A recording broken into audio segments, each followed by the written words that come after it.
Hi, this is Born62, I'm Henrik.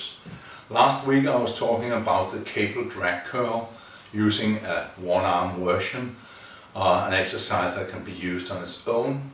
And I also said that today I will be talking about the two-handed version and how you can use that or not. I'll get back to that. And I said I would show you how you could combine this exercise with other exercises, and we will start right there. The drag curl can easily become a rowing motion. There's a difference between doing a drag curl where you curl the arm and at the same time move the elbows a bit back, and then a rowing motion where you pull the elbow back and then the flexion of the arm is just a kind of byproduct of doing the rowing motion. So we're going to look at this. And one of the things you can do with drag curl is you can use it as a kind of mechanical drop set. Meaning if we do a regular cable curl like this, one arm at a time, when we reach positive failure, then we can proceed with a kind of drag curl where we turn our backs to the pulley. It's almost the same as a peak curl, and then in the end we can proceed with a rowing motion. That way we can pre-exhaust the biceps with 3 different exercises to create that stimuli that hopefully will make it grow.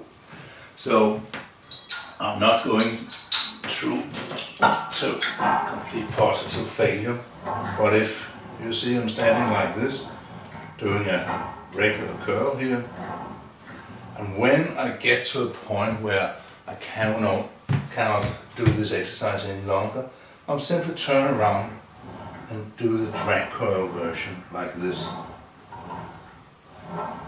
It is very similar to a peak curl. Once again, I reach positive failure.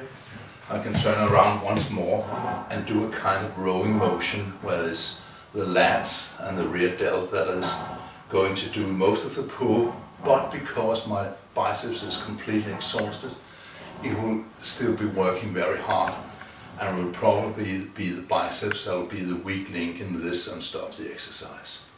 Lastly, if I still want to go any further, I can up the resistance completely, use both hands and do a negative only movement like this. This is extremely hard. Intensity is only something you should do once in a while. If you do this every week or 2 times a week, well, then you will be overtraining your biceps and you'll probably be injured sooner or later. So don't go there. Use this once in a while when you feel on top of your game. But now let's explore the two-handed version. With the two-handed version, of course you need 2 handles, and in the best of all worlds, you have access to a pulley system that can be adjusted to the distance between the pulleys. Some machines can do that. This one I have here can't. So either you're going to turn your back like I'm doing now and you'll use a pulley from each side.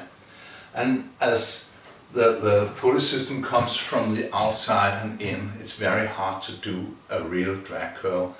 You will pretty much end up doing a rowing motion, and you will work your rear delts and your lats more than your biceps.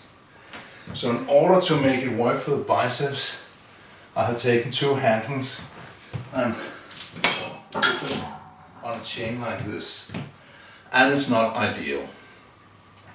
You could save time instead of doing a one-handed version, first left hand then right hand. You could save time by doing both hands at the same time. But as you see, it's not the ideal way.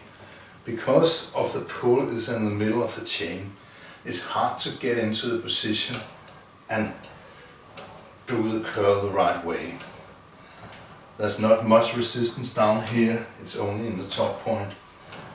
I don't think this works very well, to be honest. But everything can be used if we find the right context, and I'll show you how you can put this in again as a mechanical drop set at the end of a preacher curl using these handles. Okay, I have seen you, the preacher, cable curl with rotations before, and you completed as I've shown you before. It's a real great exercise, one of my favorites. And when you reach positive failure, you can stand up and actually use this as a mechanical drop set. And I think this is the only real useful way to use a two-handed version. And what is important here is, of course, that you supinate all that you can, meaning that you try to turn your pinky upwards and your thumb downwards in this position in order to really squeeze and flex the long head, the outer head of the biceps. Otherwise, I'll never use the two-handed version. It's simply too cumbersome, and well, I think a barbell works better, and even better is the one-handed version. Of course, it takes more time because you'll do one hand at a time, but you can get a lot more from that, especially if you combine it with other exercises like I've shown you to create a lot of intensity. I'll see you next week. Awesome, exciting new equipment, so I'm looking forward to show you that. I can say as much as we are going to do leg training, so see you then. Hi.